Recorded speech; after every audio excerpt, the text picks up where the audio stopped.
Hey everyone, welcome to our small footprint. My name is Nyssa, and if you're new here, we are a family of 8 who live off-grid in Australia. It is hot here at the moment. We're talking 41, 42 degrees during the day. There's low cloud cover, a threat of storms, but we never actually get any rain. And it's pretty gross. So I'm a little behind because we're just not getting things done. It's just too hot to do anything. So November isn't normally quite this hot. I don't think. It's pretty warm, but I'd have to check my weather charts. I might have a look when I go inside.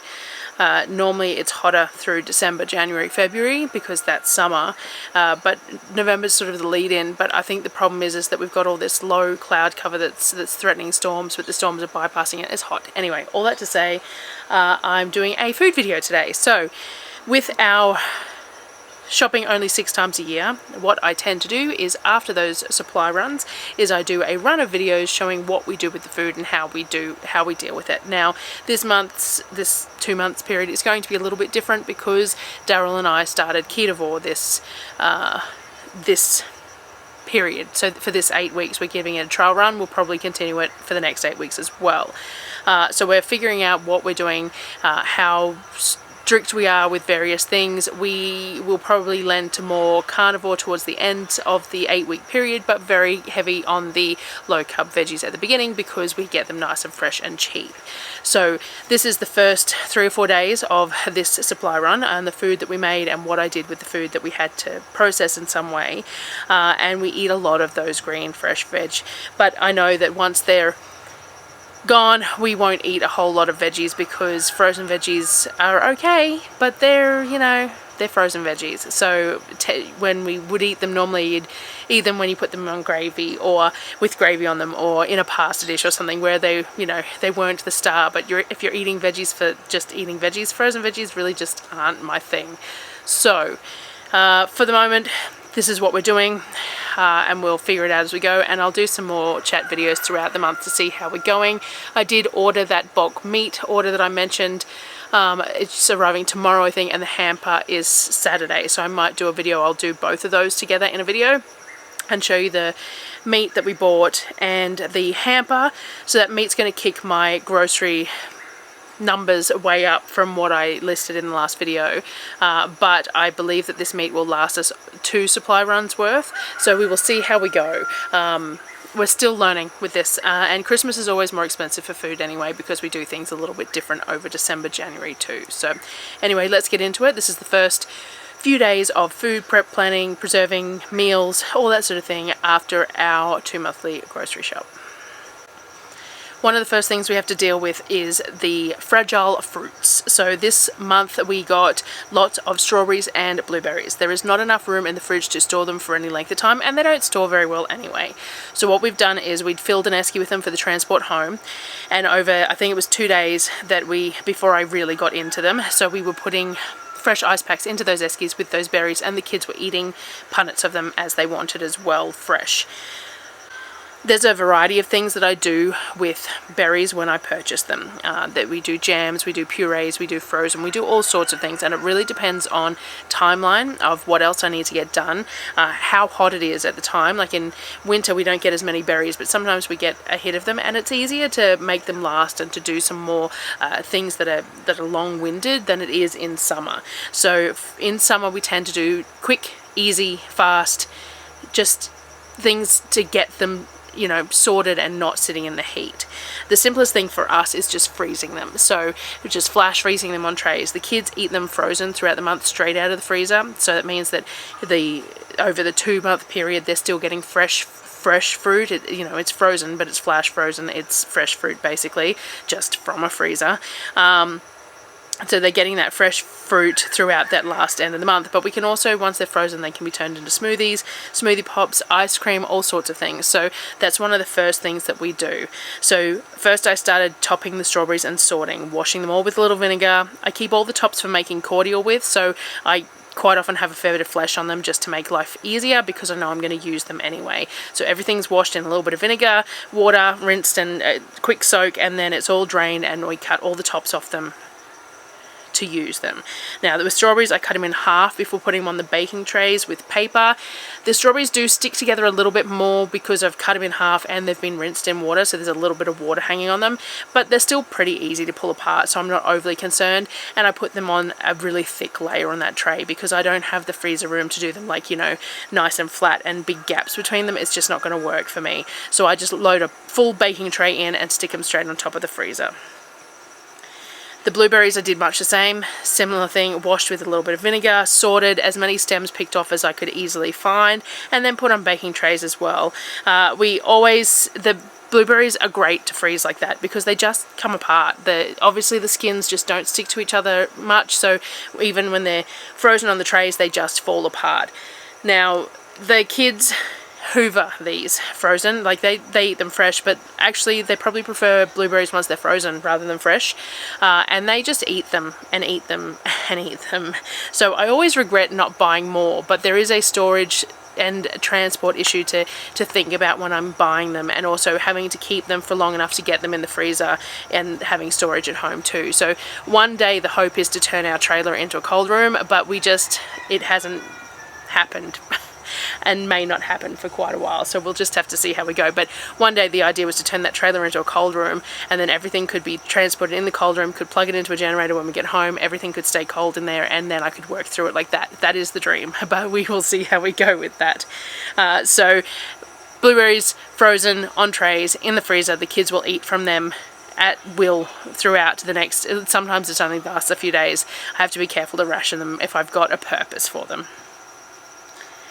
Once those first lot of trays are in the freezer, I keep going the same process. Wash in a little vinegar, top the strawberries, wash and pick through the blueberries, and get them all put aside. I don't have enough freezer room to do too many trays. Sometimes I do like a layer of the fruit and then a layer of baking paper and then another layer of the fruit, but I don't always have that kind of space. There's no room in the freezer with the shelving at the moment, so these are going in the chest freezer just on top of things before stuff that's in the fridge gets transferred to the freezer. So we're doing a bit of a rotational thing here to make sure that we've got the space to do it, and we only have limited space to do that. So the rest of them, same process, but we're not going to just freeze them like that. What we're going to do is we're going to puree them. So one of the things that we eat a lot of in summer is yogurt. I make it plain. It's just a tangy plain yogurt, and then I flavor it with the fruit puree. So I do a 2-litre yogurt. I've shown it in the channel before. 2-litre yogurt with the Louvel yogurt maker, and then one of these, and then a 250ml jar of pureed fruit goes into the 2 litres, and that's enough to sweeten it for the kids. They don't need anything else. They do generally have it with granola that I make, and the granola is slightly sweetened as well. So that slight sweetened granola, slightly sweetened yogurt, it's enough for them to have it sweet enough. So that works really well for us. So when I have lots of berries, I like to puree them and can them. It's a really quick way to get through them too, a bit like the freezing. It's just a simple way to quickly use them. I puree them in the Thermomix. I've mixed the blueberries with the strawberries because the blueberries create more liquid and the strawberries are thicker. So this works as a textural thing for the yogurt. If you do only blueberries in a jar, it ends up too thin, and it ends up making the yogurt really runny. But a good blend of sort of, I suppose, 70-30 of strawberries to blueberries means that you get the colour of the blueberries through there, the flavour of the blueberries, which are less sweet than the strawberries, but you don't have it really thin. And the jars actually separate a little bit to sort of like a watery blueberry at the bottom and a thicker strawberry at the top, if you see that later. I pureed it in batches. We're going to do speed 10 for about 20 or so seconds. We want to make sure that those blueberry skins are, pureed up as fine as possible, because otherwise they have a tendency to just feel a bit strange on the tongue when you're eating, a bit like tomato skins do. I stopped there at this point because I needed to sort out dinner. So the container of all the strawberry tops went into the fridge, as well as all the puree, and it can deal with being refrigerated overnight, and I will sort it out the next day. It's not going to hurt it to have that overnight in the fridge. So then I cleaned up and got started on dinner and the broccoli. Again, the fridge is pretty full, and in summer things just do not last. This box had ice in it when I got it, and I've put ice packs in the top so it's not too bad, but it will go bad quicker in this weather. Broccoli just tends to go yellow and start smelling very sulfury if it sits there for too long, so the quicker we can get through it, the better for that purpose. I cut a large quantity of it up into chunks to put in my veggie storage containers. I've got the Tupperware ones, some from Amazon that Nyssa got for me, and some from Kmart. I like them all for different reasons. The Tupperware ones really need a bit of paper towel on the bottom to keep everything good. The Amazon ones have a white basket inside, which I really like the look of. It's a really nice clean look. And the Kmart ones have the dark grey. So again, very similar to the white ones, but just the different colour. They both have some issues with the clip closures though, and I have broken quite a few of the clips. I tend to just stack them, they sort of recess so they stack on top of each other quite well, so I tend to just stack them on top of each other and they keep each other closed well enough, because things like broccoli you want the vents open anyway. If it was something that you were storing with the vents closed, I'd imagine that would cause some issues, but because broccoli is stored with the vents open, not such a big deal. After that, I cut up some of it smaller to actually cook for dinner, put a new ice pack in the styrofoam, and plan to use as much of what was left as possible over the next few days. As I said, we gorge on fresh veg initially. I have done the whole flash freezing. I've also done the blanching and freezing and all sorts of things with the broccoli, and we're just not real. None of it really appeals. It's edible, but it's not a choice that we would eat. So as I said, a bit like frozen veggies, it's alright in a pasta, it's alright with gravy over it and things like that, but it's just not real great as is. We've tried roasting it, we've tried frying it, we've tried steaming it. None of it works real well. I think it's just because it doesn't freeze quick enough. I think that, you know, the steamed fresh veggies that you buy in the supermarkets and that, they freeze super quickly, and that's how it ends up with the better texture, whereas in my chest freezer and anything else, it's taking too long to freeze and the texture is being impacted. That's my theory anyway. I gifted some of this to a neighbour as well. I did up a box of like mixed fruit and veg that we had excess of and sent it over to her as well as a thank you. She's been letting us use some water, so I did a bunch of bits and pieces that I hadn't managed to fit in the fridge and get to and things like that, and send it off to her too. I also had to split all the bone-in, skin-on chicken thighs I'd purchased from the deli, so as I always say, whatever I'm processing that day is what we tend to eat, so I'm not double handling anything. So I sorted the bags, vacuum sealing packs of the chicken thighs in my Vivor chamber vacuum sealer. That video, the review video that I did of that, has had a bit of interest lately, so I'll try and remember to link the review. I will say that the only thing different from that video is that I've started buying the pre-cut and sealed on 3-side bags, because I just find it much easier, and they aren't much more expensive than the rolls in the style that the chamber vacuum seal, which is the smooth on both sides. They're pretty cheap anyway, so buying them in a few different sizes already sealed on 3 sides, it really streamlines the process. I do really enjoy this machine though. It seals really well, and it is definitely worthwhile having to find a spot to put it. It's large, which, you know, is a bit of an issue, but it's a worthwhile enough machine that I find somewhere. I then deboned all the bits and pieces that I'd kept out. So there was some smaller sized thighs, ones with a couple of broken bones and that sort of thing, and that will be dinner and potentially leftovers, though I don't think there were.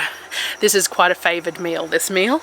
I cut out all the bones and laid them flesh side down on the board, generously salted the skins and covered them to let that salt soak into the skin and dry it out a little bit, just while I got everything else ready to go. I cut up some potato for mash for the kids to go with it. I got a big 20-kilo bag of red potatoes, great price, but potatoes again in summer will not last very well, so we have to use them or preserve them fairly quickly, and other than in soup, I'm not a huge fan of canned potatoes. Roasted with pork fat is a common way for me to do it, and then frozen though, and the kids can have that throughout the month. I also cut up a bunch of asparagus. It's really cheap at this time of the year and we love it. We've already eaten what came out of my garden. It's too hot now, we don't get any more, and we don't get much either. That bed is a little bit neglected and I'd really like to extend it. I actually bought some extra crowns last year, but they never got in the ground, and I'm not sure whether they're still suitable to plant actually, but we were going to extend the bed around the corner and add some more crowns because we love asparagus. I had the skin-on chicken breast that I bought from the butcher as well to bag up, so I vacuum sealed them as well while I had the sealer plugged in and was working in the kitchen. We want to get all of this into the freezer so we don't risk any of it going bad. I put 3 big breasts to a bag, which came in around about 1.2 kilos on average, so it's good sized breasts and we can use them for a myriad of things. And then it was time to start cooking dinner. I put a generous amount of ghee in the bottom of 2 pans, got it nice and hot, and then place the chicken thighs skin side down. They get left there for a pretty decent amount of time. I sometimes lift them and replace them once or twice just to let the fat get underneath them because we want those skins super crunchy. But the chicken is cooked halfway up the side before I flip it. Now you can beat these flatter to make cooking quicker, but I actually like that the outside gets really crispy on both sides because you have to cook them long enough for the to get the middle cooked. And if I'm concerned, I just check internal temperature with a meat thermometer. So they are thicker than, you know, is ideal. So you just want to make sure that you check that they're cooked when you're ready to go. Once the chicken is cooked, I cook off the broccoli and the asparagus, the schmaltz and the ghee that's left behind. Really, really tasty to do it that way. There's the salt from the chicken skins as well as the flavour in the schmaltz and chicken fat there, and then also that bit of ghee, and it's just a really tasty way to fry them off. We just served it up with a heap of the sautéed veg. So the kids had mash, veg and their thighs. As I said, we gorge on the low green carb veg early in the month, and then we don't eat as much more carnivore post that. We'll see how things pan out. For lunch the next day, we're still working through the green veg, so I scrambled up a couple dozen of eggs, cooked off some zucchini and garlic and ghee, and then mixed them together, added a bit of salt and pepper. I cooked off some halloumi for Darryl and I to have with the eggs, and I also made a version of that viral cucumber salad, seeing as I had this big bag of these really nice looking cucumbers. I sliced them up nice and thin, and then mixed all the ingredients into the container with them. So most people do this in a jar. I didn't know how big a container I needed it to be. There was some peanut butter, some rice wine vinegar, some soy, sesame oil, garlic, and then I dry toasted some sesame seeds as well, threw it all in the container and shook it really well. Stirred it all around until everything was well coated and combined. This was super tasty, not something I do all the time, but very tasty. It's low carb, but it's definitely not carnivore, so you know, it's one of those things. But I wanted to try it while we had fresh cucumbers to try it with. We just served up the scramble mix with the halloumi on top and the cucumber salad. The kids had wraps with theirs as well, so they put the cucumber salad, the scrambled eggs and that in wraps and ate it as like breakfast burritos. I then pulled out the puree from the fridge to get it canned up. I put a half tablespoon of sugar in the bottom of each jar. This helps the fruit keep its colour and vibrancy, but it adds just a touch of sweetness for the yogurt as well. Then filled each jar. I quite often put about 1/8 of a teaspoon of citric acid in the jars as well. I'm not sure if I did it this time, but normally I'd put about 1/8 of a teaspoon of citric acid in there as well. And this is less because it needs it, because strawberries and blueberries are acidic enough to not require it, but it also helps with that colour and the vibrancy of it, and it sometimes helps with the flavor too. That little bit of acid helps the flavor stay in the fruit. I don't know exactly how that works, but it does. So the bit of sugar, the bit of citric acid, neither of them are necessary, but both of them help for the jars to maintain their color and their flavor a bit better. Cleaned the rims of the jars really well because it was messy to pour out, and then put the lids on firmly. These are lug lid jars, so they need to be really firm when you put them on to make sure that they seal. Got them going in my steam canner. So my steam canner needs to get into the dark green zone for us because we are over 1,000 feet altitude. So once it's in the dark green, I do these for 15 minutes for our altitude, and then it's done. I still had fruit to get through, so I kept on going, cleaning and pureeing while the steam canner did its thing. I'm going to freeze some in pureed form as well, I think. Once the 15-minute processing had completed, I removed the jars onto a board to rest for their 24 hours, emptied the canner out and refilled it with cold water. Because we have cold jars, we need to start cold. So it's cold product, cold jars need to start the canner cold, which is the beauty of a steam canner too. Very minimal water usage for each run, and then got the second batch going. While that was processing, Darryl helped me by filling the silicone molds with the puree that I had made. Now, the reason for freezing it like this is that the kids won't just nom their way through it. Freezing the berries whole and halved means that while some of it will be used for smoothies and stuff, a lot will be pilfered straight from the freezer and eaten. And hey, that's fine, it's good, that's why I buy food, for them to eat it. But it is nice to still have fruit towards the end of the grocery period, and berries they will just eat until they're gone. Normally we still have some bananas and things like that, but berries they just tend to eat for the sake of eating, which, as I said, is fine. That's why they're bought, and freezing them gets us a few weeks extra, but it's really nice if we still have them right towards the end of the period. Freezing them in pureed pucks means that I have them for cooking and smoothie purposes as well for the second half of the grocery run period.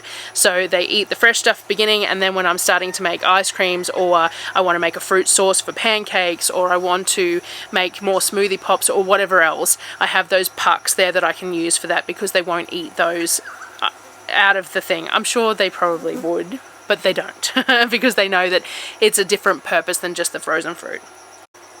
I also got the strawberry top cordial going as well. These were all washed when the strawberries were and now going into a pot full of water, bringing it up to a simmer for 10 minutes and then putting a lid on it, and once cool, putting it in the fridge to steep overnight. I got the last lot of fruit purees out of the can to rest and then pretty much called it a day. I did cook dinner, but I don't appear to have filmed it, but I do have a photo of it. It was some rib fillet steak, and then I did mushrooms, bacon, asparagus, and stuff in a garlic cream sauce and poured it over the top. The kids would have had steak and veggies as well. I didn't take a photo of that, but for us, that's what we did. So I did just cream with a bit of garlic and then cooked until it reduced a little bit nice and thick with all the bacon and everything in it, poured over that steak. A very decadent meal that we haven't had in a long time because we weren't doing dairy and stuff, and I won't make it just for myself. The next day was a busy one. I didn't really spend much time in the kitchen. I was busy packing orders and getting admin work done, but I don't even have a photo of what we did for lunch, so Darryl might have grabbed it for me. But for dinner, I did a quick dairy-free cheese sauce in the Thermomix for the kids, coconut cream based, threw all the ingredients into the Thermomix for that one while doing everything else and letting it cook and stir for me, my favourite, part of a Thermomix. And yes, I know I need to get these recipes for the cheese sauces done. I do. I really, really do. I cut up a bunch of broccoli and zucchini into pieces to cook in the cast iron and then pulled some of the skinless thighs out of the fridge. These still needed to be dealt with.